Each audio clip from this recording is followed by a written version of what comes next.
G'day, I'm Brett Ogle and I'm here at the National Golf Course, and welcome to Golf for Dummies. During my 16-year golf career, I can proudly say that I've won 13 championship titles throughout Australia, Europe and America collectively. I was introduced to golf when I was 12 years old, and after 16 months of play, I'd managed to reduce my handicap from 32 to 1. Hopefully by the conclusion of this program, you'll be able to achieve the same results, or at least reduce your handicap significantly. In this program, I cover all the basics of golf, from using the right equipment and, of course, getting the feel for your best grip, stance and swing. Not only do I show you these mistakes, but I also show you how to correct your form along the way. As with all For Dummies programs, the following icons appear throughout the program to help you get the most out of your game. The jargon alert gives you a plain English explanation of important golf terminology. The tip icon highlights helpful hints about the game, and the remember icon keeps you on track and focused. Wear comfortable clothing that will not restrict your swing. Clubs. Keep some clubs by your side to practice with. Move furniture. Rearrange your furniture to avoid breakages. Now if you're ready, let's get started. Whilst there are some theories that golf may have originated in Holland in the late 13th century, it's generally accepted that Scotland is the home and birthplace of golf. The name golf may have derived from the old Scots verb to goaf, meaning to strike hard. The earliest known detail in the subject of golf is a decree written in 1457 from Scotland's King James II, who demanded that football and golf were forbidden. The king was concerned that his citizens were so involved in leisurely pursuits that they were neglecting the royal and vital sport of archery, which would protect him from his enemies. It took until 1502, in the reign of King James IV, and a treaty of perpetual peace with England's King Henry VII, before the Scots were allowed to spare the time on such pursuits. Thankfully, these days, banning golf isn't high on many government agendas. One of the true beauties of the game is that golf, or some form thereof, driving range, mini golf, can be played by people of all levels of ability and ages. Tiger Woods began when he was 2, while Sir Donald Bradman played into his 90s.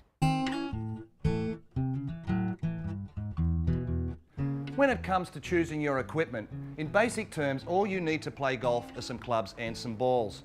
Now, many golfers prefer to wear a glove on their non-dominant hand so the club doesn't slip, and some courses require that you wear certain attire and golf shoes. In terms of simply playing golf, clubs and balls are the bare essentials. Steel shafts, graphite shafts, which are a lot more expensive but lighter to use, big-headed golf clubs, cavity back golf clubs. These are just a few of the clubs that you can choose from. So how do you know which clubs work best for you? Simply by trying them out. This area is called the shaft of the golf club. Now, when choosing your clubs, you need to consider your height, build and strength. Your local pro will assist you in choosing the right equipment. For example, if you're tall, just like me, you probably need longer and stiffer shafts. Now, if you hear a loud swish noise when you swing your club and your shaft bends like a David Beckham goal, you need a stiff shaft. If your swing makes no noise at all, you need a regular shaft, and anyone in between needs a medium to stiff shaft. Loft typically refers to the flight of the ball, or the angle of the club face in relation to the ground. In other words, the more angled a club face, the more loft or height you can achieve with your ball flight. Because of their angle, lofted clubs tend to make contact with the ball a lot easier for you to achieve. Now, the shorter the club, the more loft or elevation you will get. You also need to consider the size of the club head. Now, today you can get standard, mid-size and oversized clubs. I recommend that you get the bigger club heads for the early days of golfing, as they are much more forgiving. Now, from my experience, start off by using a putter and a few short irons. After all, in the early stages of your golfing career, learning how to make decent contact with a ball is definitely more important than being able to hit the ball a country mile. Distance should be the least of your concerns at this stage of the game. You must choose the irons that are best suited to your swing. Forged or muscle back clubs are good for players who hit the ball on the club face precisely. Cavity back club, which is a hollowed out at the back of the iron, are for those who hit the ball all over the club face. All golfers, young or old, male or female, professional or amateur, need to use equipment appropriate for their body types and physical conditions. Being in the experimental stage of your career, it's a waste of time and money to make an investment in clubs prior to knowing what feels comfortable and what is right for your game. Elements to consider when buying your clubs include: how do your hands feel around the club? Grips that are too thin encourage too much hand action. Conversely, Grips that are too thick restrict your hands too much. The length and stiffness of the shaft. Now obviously taller players need longer shafts. Ideal shaft flex depends upon the amount of club head speed you generate in your swing. The faster the swing, the stiffer the shaft needs to be. While steel shafts are the cheapest and probably easiest to control in terms of direction, you may prefer the lighter feel of graphite. Of all the elements involved in buying your clubs, choosing the size of the club head is probably the most important. Many clubs come in standard, mid-size and oversize. Oversized club heads should be the preferred option for the beginner. As a beginner, the style of the iron that should be used most is the cavity-backed iron. It's the only way to go. Just take my word for it. However, as you become more advanced, you'll definitely want to consider some more options, like blades for instance. For the seriously good golfer, trying to decide what kind of golf ball to use during a game of golf can be a matter of life-changing decisions. However, at the beginner's level, it makes little difference. Whilst I would definitely advise away from hitting a ballada or any other soft-core golf ball, which are firstly more expensive and secondly much less durable, your ball is not the most crucial element of beginning in golf. Anybody who tells you otherwise is putting the cart before the horse. Tees are important for the novice golfer. Be sure to buy a packet of tees before playing golf for the first time. The game is hard enough as it is. Don't make it any harder than it needs to be by playing without a tee. Whilst golf doesn't appear to be the most physically taxing of sports, as with any other sport, perhaps other than darts, it's critical to stretch and warm up prior to playing. Many muscles, particularly those around your back, are utilised in the golf swing. A regular stretching regimen will help to keep your swing smooth and help to prevent pulled muscles. Warming up even before hitting range balls is fundamental to good golf. Just 5 to 10 minutes of stretching can help to avoid pulled muscles or even more serious injury. Why should you warm up? Doing so works to decrease your risk of injury, increase your heartbeat, loosen your muscles, improve your overall flexibility, stimulate your nervous system, improve your blood supply. A thorough stretching and warm-up routine also enhances your performance by stimulating your muscle memory, improving your swing mechanics, aiding your balance coordination and consistency, reducing tension and promoting an inner calm. The following stretches will assist you in warming up before a game. Now, with your arms straight out in front of you and your palm facing up, gently pull your fingers down towards your side with your other hand. Don't let your shoulder rise up to do this. You should feel a comfortable stretch on the inside of your forearm. Hold for 10 seconds and then relax and repeat. Now turn your hand over so your palm is face down. Make a fist and slowly pull your wrist down with your other hand. Don't let your shoulder rise up as you do this either. You should feel a stretch on the top of your wrist and on the outside of your forearm. Now, bend one arm over your shoulder and bend your other arm behind your back. Hold a towel or a golf club between your hands and behind your back. Slowly pull the club up with your top hand until you feel a stretch in the shoulder of your lower arm. Keep the bottom arm relaxed, hold this stretch for 10 seconds and then pull the club down with the bottom hand until you feel a stretch in the shoulder of your upper arm. Change hand positions and repeat. Lay your left hand on top of your right shoulder and gently pull your left elbow across your body towards your right shoulder. You should feel a stretch across the back of your left shoulder. Change sides and repeat. Whilst holding a golf club, keep both feet still, twist gently at your hips, pelvis and spine.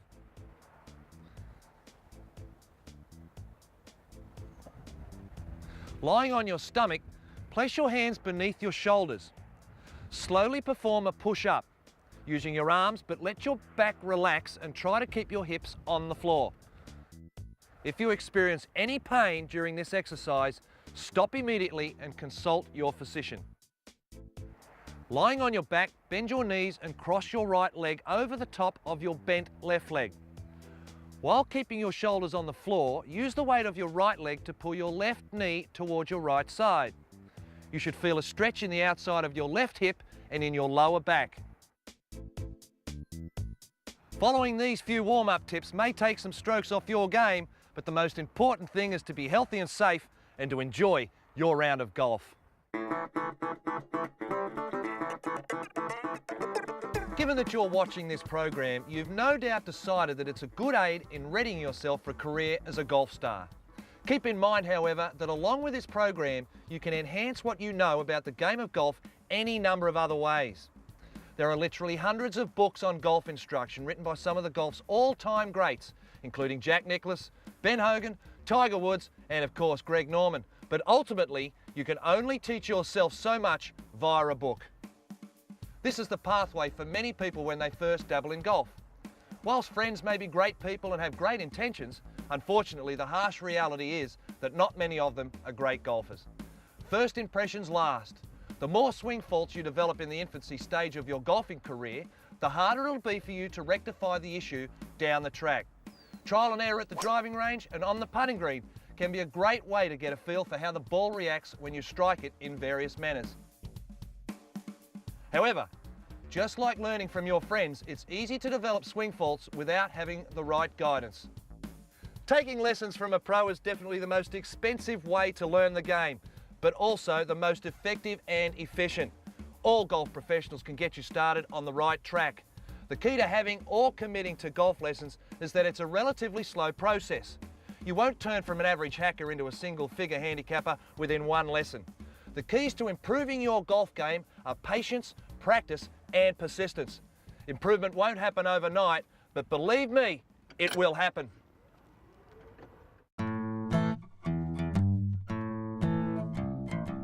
Whilst the art of literally gripping the golf club has little or no appeal, it may be the single most important thing you do in a round of golf. If you don't hold the golf club in the correct manner, chances are the rest of your game won't be any good. Without having a solid grip, the rest of your golf swing will collapse. Your grip has a couple of key checkpoints. First is the relationship between your left thumb and your left index finger when placed on the shaft, assuming that you're a right-hander, of course. A gap of about 2 centimetres between your thumb and index finger is pretty good. To get that gap, you have to extend your thumb a little down the shaft. If extending your thumb proves too uncomfortable, pull your thumb in towards your hand. 2 centimetres is only a guide, so you do have some leeway. Check to see that the club shaft runs across the base of your last 3 fingers and through the middle of your index finger. Your placement is important. If you grip the club too much in your palm, you hinder the ability to hinge your wrist and use your hands effectively in the swing. More of a finger grip makes cocking your wrist on the backswing, hitting the ball and then recocking your wrist on the follow-through much easier to do. Just be sure that the V form between your thumb and forefinger points towards your right ear. At this point, you have your left hand on the club. You then place your right hand on the club in one of 2 commonly accepted ways. The Varden grip is certainly the most popular grip among better players. Varden was the first to replace the little finger of his right hand over the gap between the index and next finger of the left as a prelude to completing his grip. Varden was also the first to put his left thumb on the top of the shaft. Previously, everybody had their left thumbs wrapped around the grip as if they were holding a baseball bat. Try the Varden grip. Close your right hand over the front of the shaft so that the V formed between your thumb and forefinger points to your right ear. The fleshy pad of the base of your right thumb should fit snugly over your left thumb. You should get a feeling of togetherness, with your hands working as one single unit. This grip is very popular. Probably 90% of PGA Tour players use the Varden grip. Now, the interlocking grip is really a variation of the Varden grip. The difference is that your little finger of your left hand and the index finger of your right actually hook together. Everything else is the same. You might find this grip more comfortable if you have small hands. Jack Nicklaus, possibly the game's greatest ever, uses this grip for that reason. Tiger Woods, another pretty decent player you might say, he also uses the interlocking grip. In Tiger's case, although he has large hands, he learned the interlocking grip as a child, and to this day it remains the grip he's more comfortable with. Many of the top women players like Kari Webb use this grip too. Many golf tournaments are won by players who use the Varden grip. Similarly, many tournaments are won by players who use the interlocking grip. The key is to use the grip that's most comfortable and works best for you. A writer once asked golfing legend Slam and Sammy Snead what was the most common flaw he's seen among the tens of thousands of amateurs he'd seen over his long career. He didn't hesitate for a second. It's the grip, no question, Sam said. Most folks, if they gripped a knife and fork as badly as they gripped a golf club, they'd starve to death. It's a funny thing, but you hardly ever see a bad player with a good grip or a good player with a bad grip.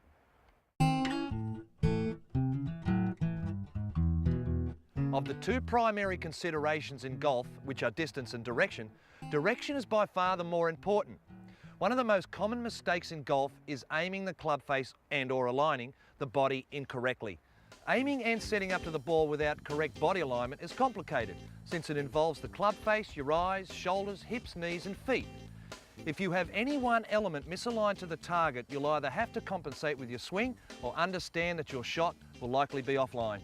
In commencing your alignment, first align your club face to the target, followed by your body. It's also crucial to understand that your club face must be aimed directly at the starting point, but your body must be aligned to a point parallel left of the target, for right-handed golfers of course. Or in the case of a fade slice or a draw hook, your body must be in line with where you want the shot to begin before it curves back to the ultimate target. A slice is when you move the ball sharply from left to right, but a fade is when you move the ball from left to right in a controlled manner. And a hook is when you move the ball sharply from right to left, but a draw is when you move the ball from right to left in a controlled manner. Here's an exercise that's helpful when you're trying to understand the fundamentals of proper aiming and alignment. If you're hitting a straight shot, place your club on the ground pointing towards your target. Stand with your feet, hips and shoulders parallel to the club.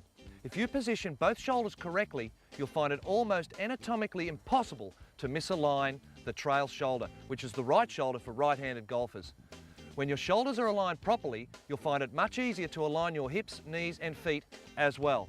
The position of your shoulders at address is also very important because your body instinctively tries to return to the address position at impact.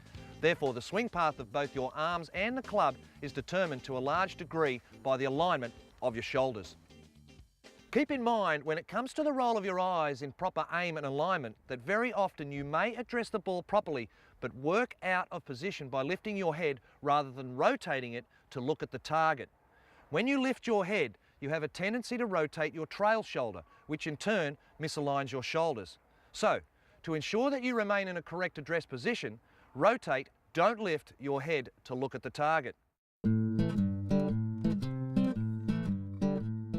Of all the elements that go into the proper aim and alignment, actually aiming the club face is probably the easiest, as long as you follow a routine. Aiming at a spot a half a metre away is much easier than aiming at a target 200 metres or more away. For that reason, the first step towards correctly aiming the club face is to develop a pre-shot routine that allows you to aim the club and then align your body to the target.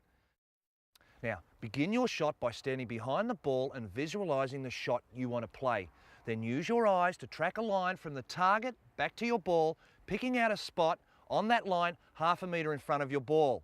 Once you have visualised the shot and picked an intermediate target, approach the ball and set the club head down behind it, ensuring that you've aimed the club at the intermediate target.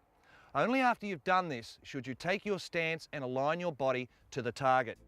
For example, the great Lee Trevino, he plays from a relatively open address position in which he is aimed slightly to the left, whereas Arnold Palmer favoured a slightly closed position in which he was aimed slightly to the right.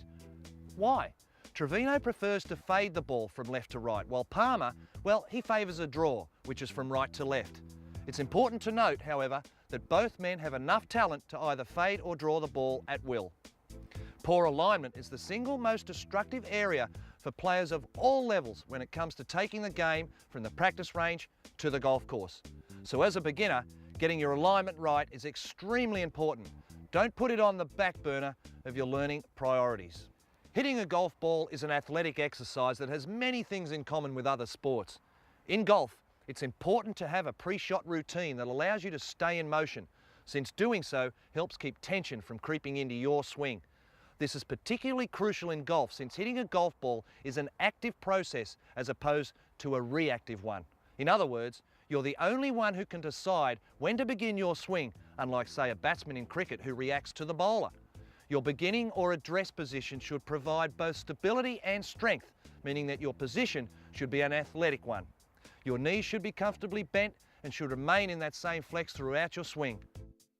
For most shots, your weight should be evenly balanced between both feet, although some professionals prefer more weight on the back foot for longer clubs versus on the front foot for the shorter clubs. Develop a pre-shot routine that you'll use before every swing. Jack Nicklaus was once timed at a tournament, and over the 4 days, approximately 270 shots, his pre-shot routine always ranged between 14.3 and 15.2 seconds from the time he set up to the time he struck the ball. You can't be Jack Nicklaus, but you can become more consistent, and consistency in a pre-shot routine will only help to take your mind off the imposing task at hand. Hitting a skinny fairway off the first tee with your boss watching, for example, and let your body do the work.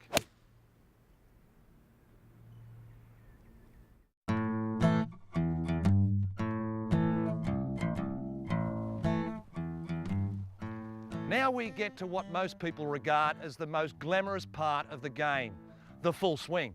But before we go any further, let me make one thing quite clear. There is no such thing as the perfect golf swing. What is important to remember is that no one swing is ideal for everyone. On any given Sunday, watch a PGA Tour event and you'll see as many different swings as there are players.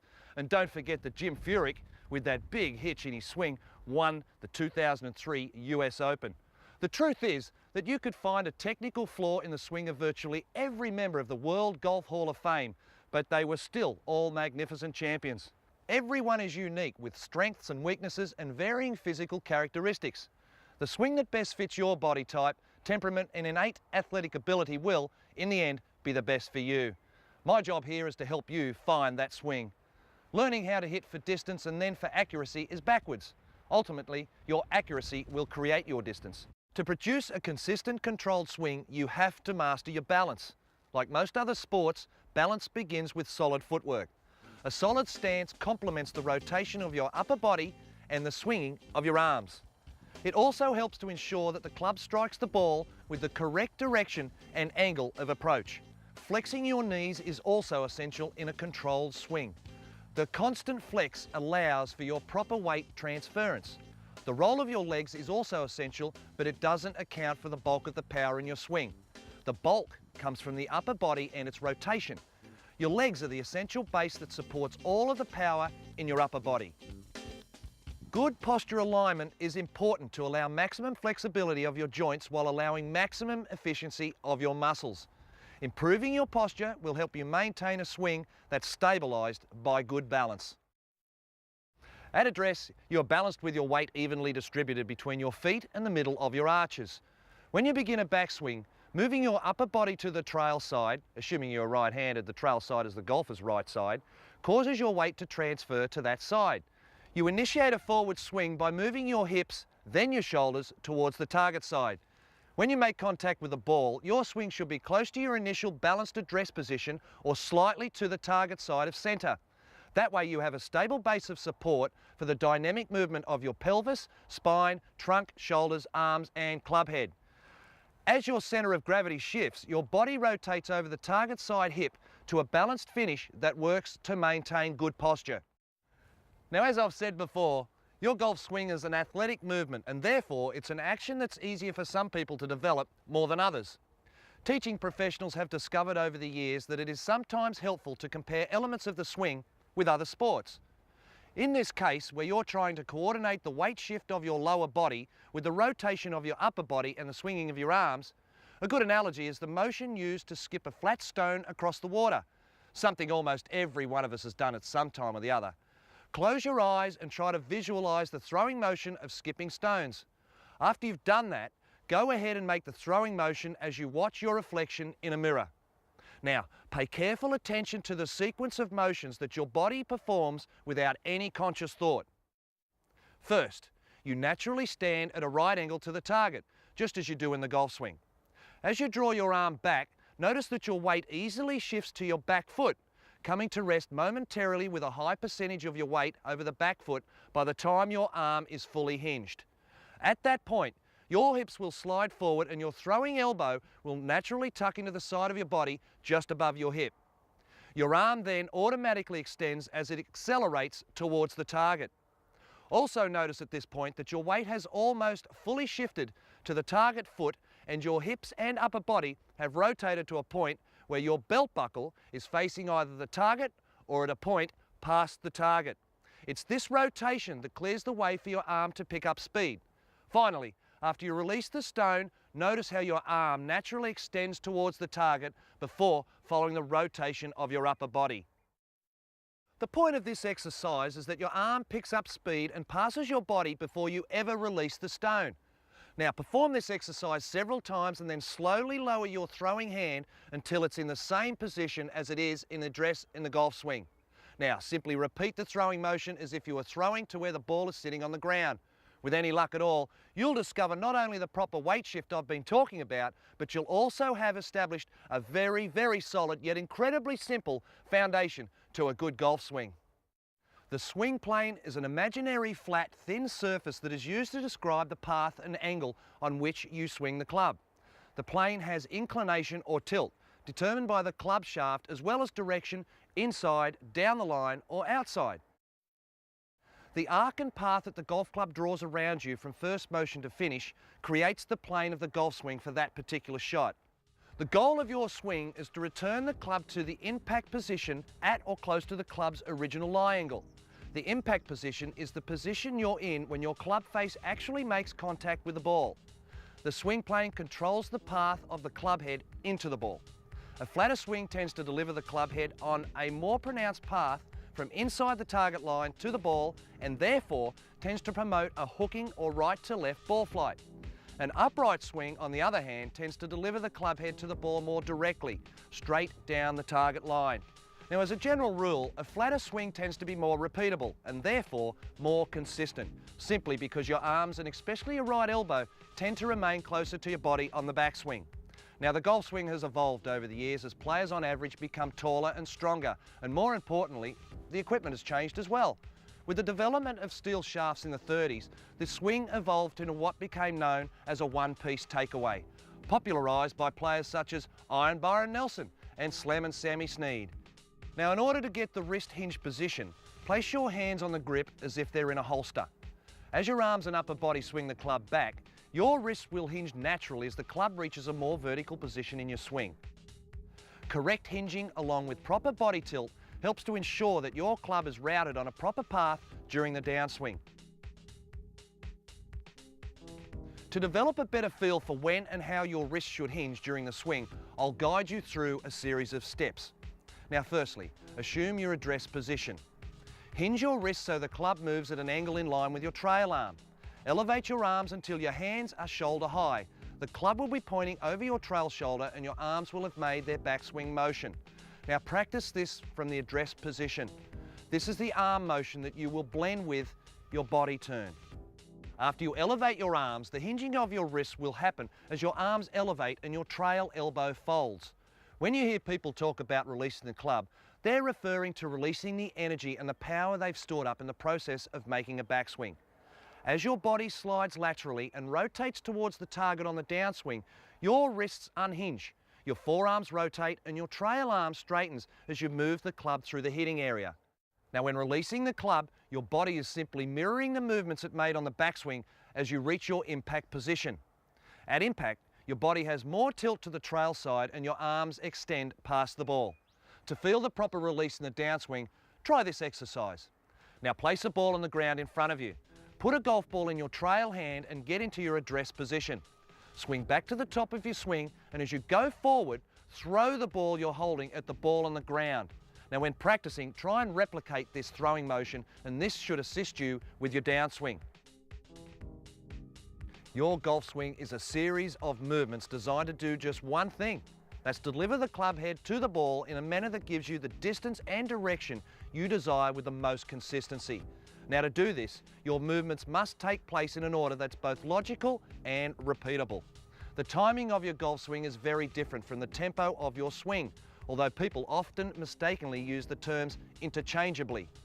Timing is the pace and sequence of movement in your swing, whereas tempo is the rhythm and speed in which your timing occurs. And while the timing or sequence of your swing is generally agreed upon, the tempo is a matter of your individual preference, which is one reason that faster players detest slow play. They know it wreaks havoc on their games because it throws them off their rhythm. Although a good tempo is beneficial, timing is clearly more important. A good tempo can occasionally salvage a shot when a player's timing is out of sync, but only every so often. Eventually, the odds of poor timing will catch up with you. Now, often a simple image is all it takes for a golfer to grasp what seems to be a complicated element of the golf swing. One such image is getting your hands and club into the slot at the top of the backswing, just as your body begins its lateral slide toward the target at the beginning of the downswing.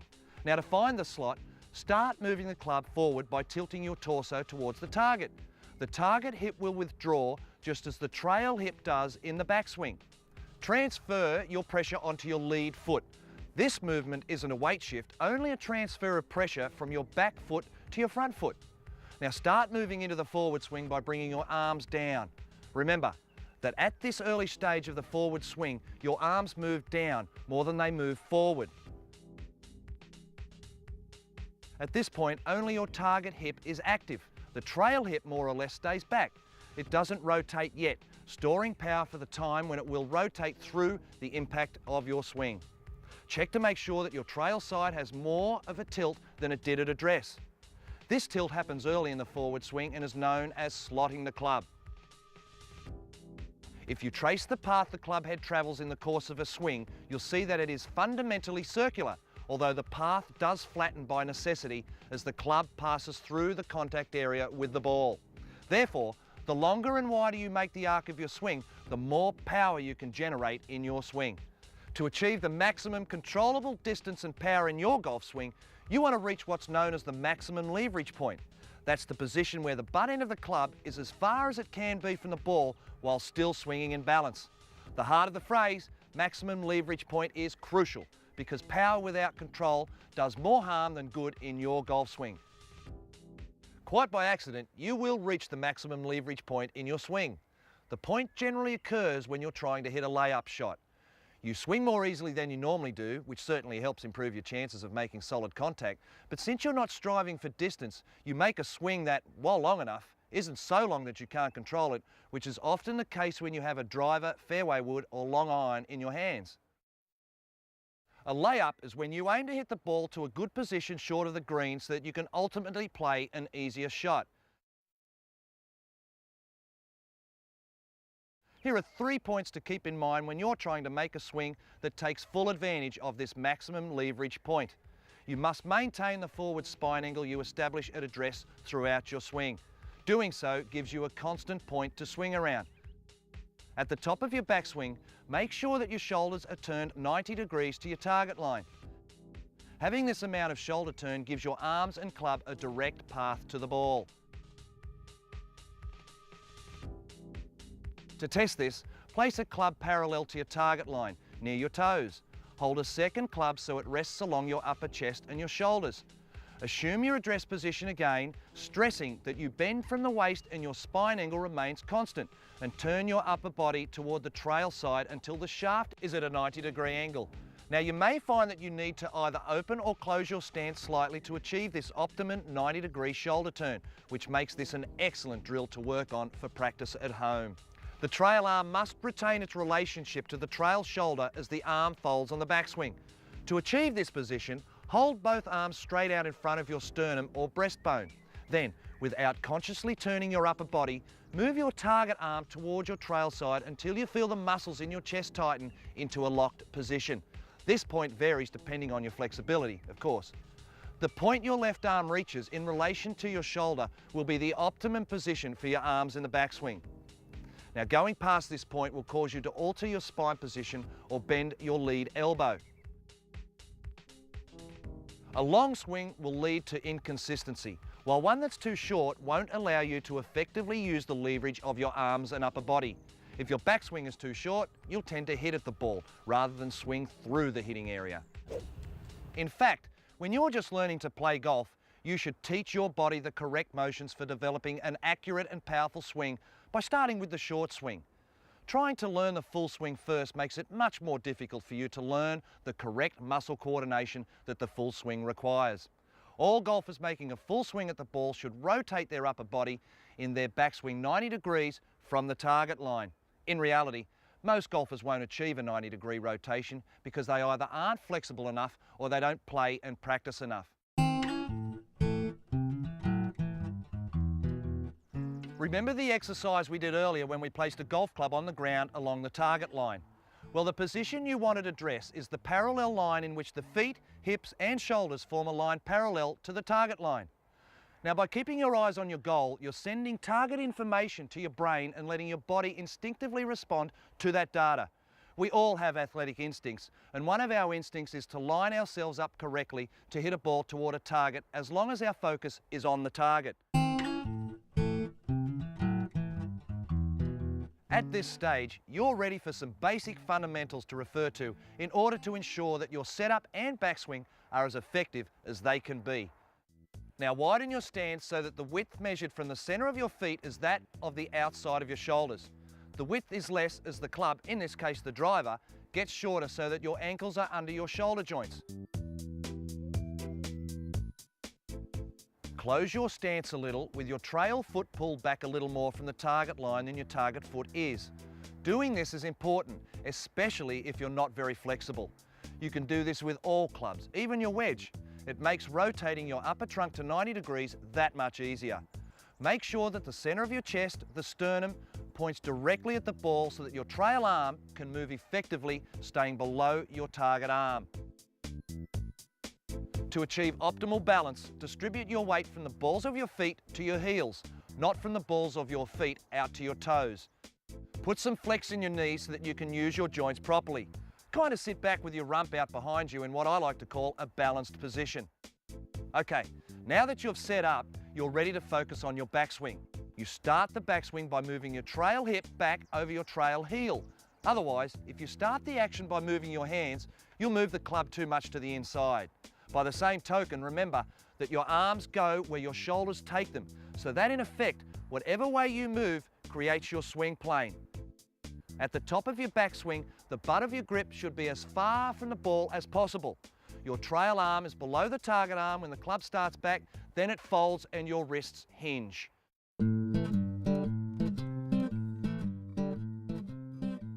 You start moving the club forward by tilting your torso toward the target.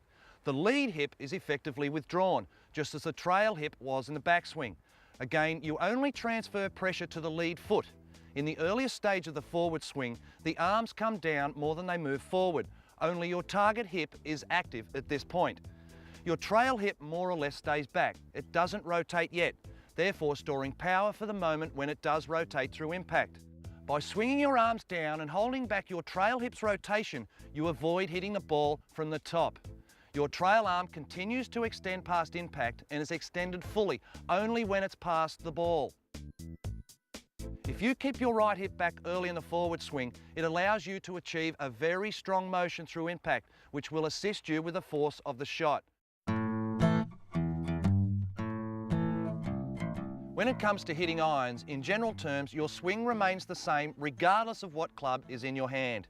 The only factor that may change is where the ball is positioned in relation to your feet. A very important factor in striking the ball solidly and consistently with your irons is getting the bottom of your swing in front of the ball, which is the lowest spot in your swing's arc on the target side of the ball. By doing this, you'll contact the ball and not the ground. If you're like 99% of all golfers, regularly being able to hit your driver well will bring you way more satisfaction than hitting any other club consistently well. Put a tee in the ground, sticking up approximately 1.5 inches. Forget the ball. Now strike the tee consistently without hitting or even brushing the ground at all. Remember, the longer the club, the more precise you need to be. Practice this exercise until you can consistently clip the tee without touching the ground or even the grass. Once you make quality contact, the results you get from your shots becomes meaningful. Then you can work on directional control.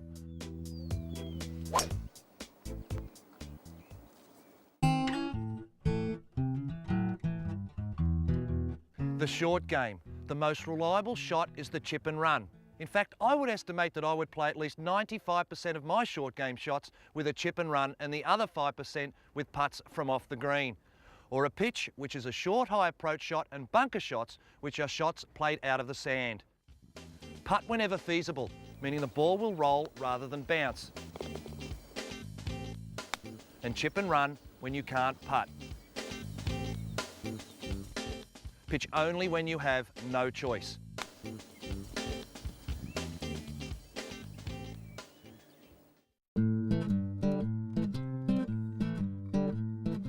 Getting the ball out of a bunker can be very daunting to an amateur golfer. But fixing the problem is simple. The positioning of your stance is vital to playing a successful bunker shot. Open your stance by pulling your left foot back. Then using your sand wedge, open the face so it's almost pointing straight up to the sky. Make sure that the ball is positioned forward in your stance and toward your left heel. You want to feel as if your club will go right under the ball when you swing at it. Remember that you don't want the club to touch the sand before you hit the ball. You're in a hazard, and that's a two-shot penalty. I feel one of the most important things in playing a bunker shot is to hinge your left wrist on takeaway. Now your aim should be to hit the sand about a credit card length behind the ball. Swing at about 80% at full speed and let the club head throw a scoop of sand onto the green. Forget the ball, all you're trying to do is throw the sand out of the bunker. The more sand you throw, the shorter your shot will be. So if you need to hit the shot a fair distance, you take less sand. Unfortunately, not every line of bunker is perfect. Sometimes the ball plugs or embeds itself in the sand, so that only part of it is showing. When this happens, keep your stance open, but this time, don't open the club face. Instead, keep the club face a little hooded. In other words, align the club face to the left of your target. Now shift nearly all of your weight to the left side, which puts you ahead of your shot. Also, be sure that the ball is placed back in your stance. Hit straight down on the sand about 2 inches behind the ball. A follow-through isn't needed here, just hit down hard.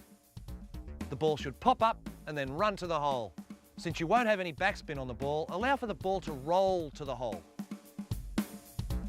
Finally, always smooth out your footprints when leaving a bunker. If there's no bunker rake around, just use your feet or your golf club.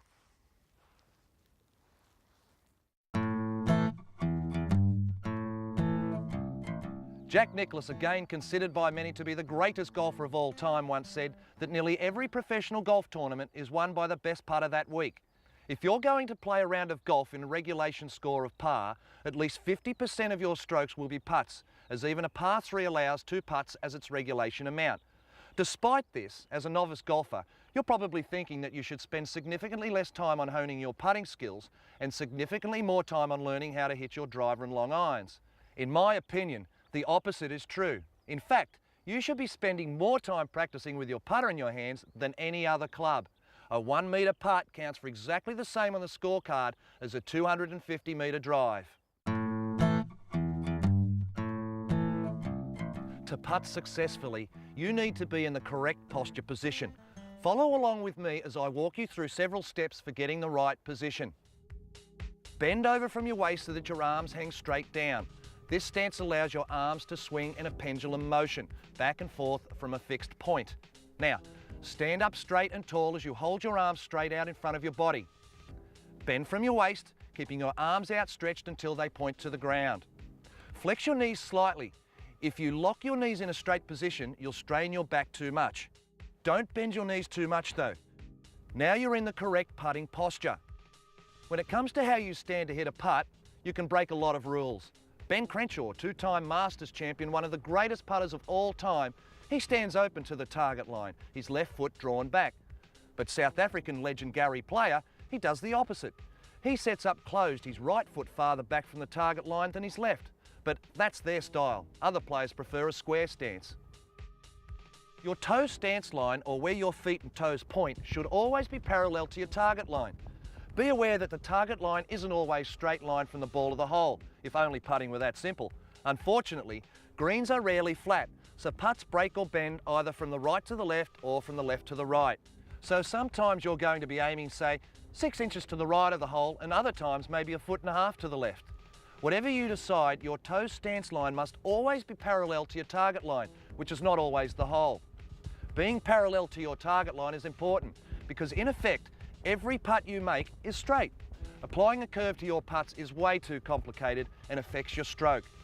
Imagine how you'd have to adjust if you aimed at the hole and then tried to push the ball out to the right because of a slope on the green. You'd have no way to be consistent.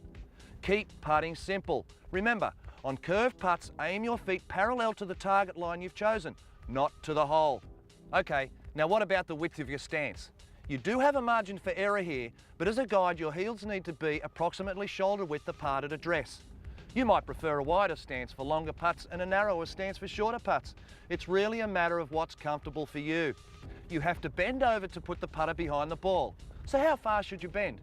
Far enough so that if you drew a line from your eyes to the ball, your eyes would be directly over the ball. To find out how this position feels, lean your head back, place a ball on your forehead between your eyes, then bend over and let the ball drop. Where the ball hits the ground is where the ball should be in relation to your body. The ball shouldn't be to the inside, the outside, behind, or in front of that point. The ball should be right there, dead center. Getting into this alignment places your eyes not just over the ball, but also over the line that you want the ball to travel. Often players just miss putts not because they've pulled or pushed the ball, but because they're not aligned properly visually, meaning their eyes were slightly outside or inside of the ball's placement. Another crucial element of the putting equation is reading the break. The break is the amount a putt moves from right to left or left to right on the green.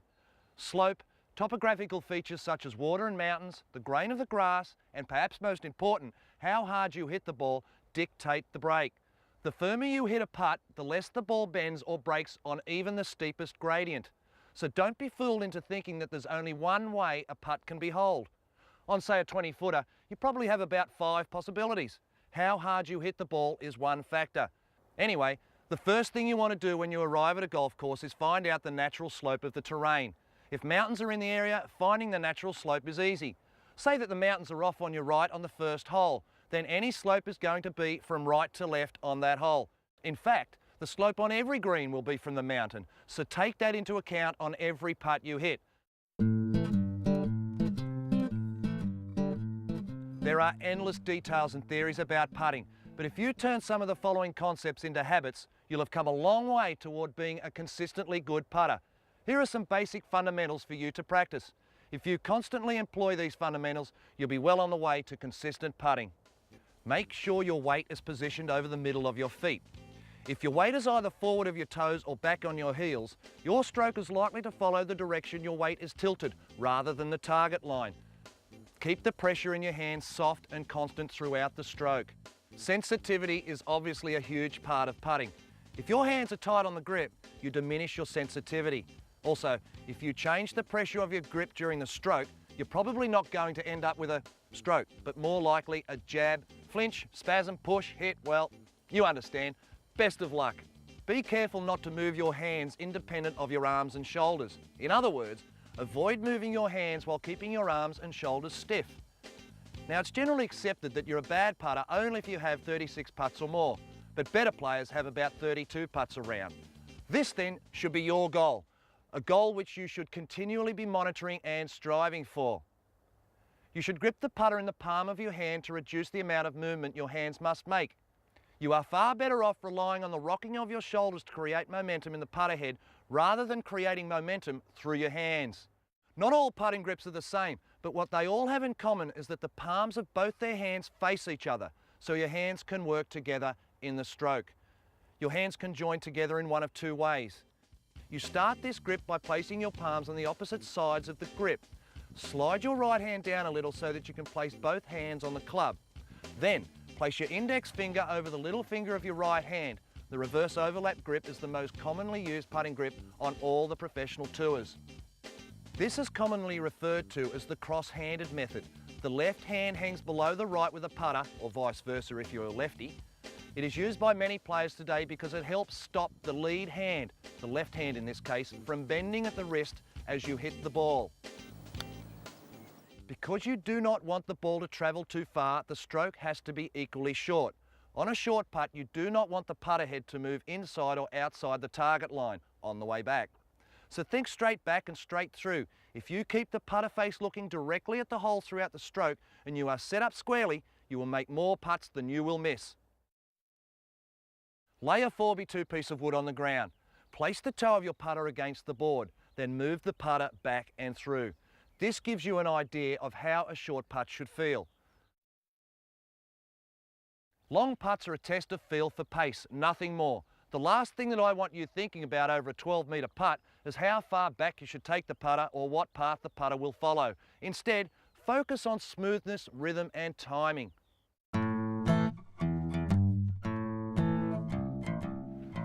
No doubt, All Australian golfers would love to tee it up at Royal Melbourne, New South Wales, Kingston Heath, or indeed here at the National. However, as a beginner, playing at a course more conducive to your ability is much more important than playing on famous golf courses. Australia has one of the highest public golf courses per capita rates in the world. However, there is no shortage of 9 or 18-hole public courses that can be played on for as little as it costs to go to the movies. Now, when you're ready to tackle a golf course for the first time, 9 holes a local course, ideally midweek when it's less busy or more relaxed, is the way to go. Check for golf courses in the yellow pages. The rules of golf were laid down by the Honourable Company of Edinburgh Golfers in Leith in approximately 1744. The famous Royal and Ancient Golf Club of St Andrews is the governing body that continues to set the rules and standards for the world's golfers to this day. Whilst it's natural for many social games of golf to incorporate a degree of flexibility when it comes to the rules, I highly recommend that you have a copy of the rules in your possession when you play on a course. Doing so can help you avoid any arguments along the way. Golf is a social game that follows a strict code of ethics and requires that you behave well in a social situation. Practicing good manners will make you more comfortable, regardless of how well you play. Some examples of etiquette as stated by the Royal and Ancient include: ensure that no one is standing close by or in a position to be hit by your club or ball, or any stones, pebbles, twigs, or the like which may be moved by your stroke or swing. Always check prior to playing a stroke or making a practice swing. If you have the honour, meaning that you have won the previous hole, you're allowed to play before your opponent or fellow competitor tees up their ball. Do not move, talk, or stand close to or directly behind the ball or the hole when a player is addressing the ball or making a stroke. No player should play until the players in front are out of range. In the interest of all, you'll want to play without delay. If you believe your ball may be lost outside a water hazard or out of bounds, to save time, play a provisional ball. And when you've completed playing a hole, be sure to immediately leave the putting green. Before you leave a bunker, carefully smooth over all holes and footprints. Please ensure that any divot hole made by you and any damage to the putting green made by your ball is carefully repaired. Also, when all players in your group have completed the hole, repair any damage to the putting green caused by your golf shoe spikes. When laying down bags or the flagstick, don't damage the putting green or the hole by standing close to it. Mishandling the flagstick or in removing the ball from the hole. Properly replace the flagstick in the hole before you leave the putting green. And be sure not to damage the putting green by leaning on your putters, particularly when removing your ball from the hole. In taking practice swings, avoid damaging the course, particularly the tees, and enjoy your game.